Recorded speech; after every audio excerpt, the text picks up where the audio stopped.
जय जगन्नाथ सांग मैंने आज सकाल सकाळू आमे समस्ते बाहरी थिलु गोटे नुआ जगह बुलिया आगो को देखिबा से नुआ जगहटा कौटी चलंतु।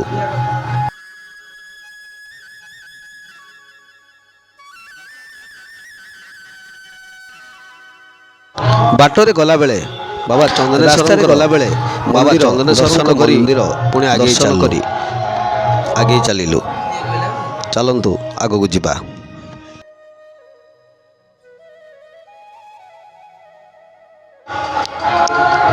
आमे पहुँची जाइथिलु विचित्रपुर समुद्र पाखरे सेठी जाई बहुत सुंदर जगह परिदर्शन करिलु एवं पानी रे लगा जाइथिबा सब सुंदर सुंदर जिनिस देखिलु एवं डंगा मध्य देखिलु।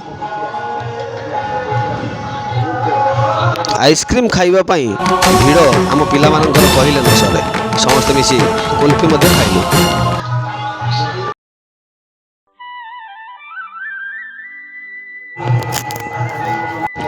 परे परे आमे पहुँची जाइथिलु स्वर्गत डॉक्टर मनोज दास को श्रुति संग्रहालय से पद्मभूषण एवं पद्मश्री पुरस्कार प्राप्त आमे छोट बेले जन्ममामू बही पढ़ुथिबार लेखक श्रीजुक्त मनोज कुमार दास अब अनेक बहीर रचना से करिसंती एवं सुंदर जगहटी मध्य थिला बहुत खुशी लागिला बुली समस्ते बुलिलु एवं सांग मैंने आपण मैंने भी केबे बुलिया पय आसंतु।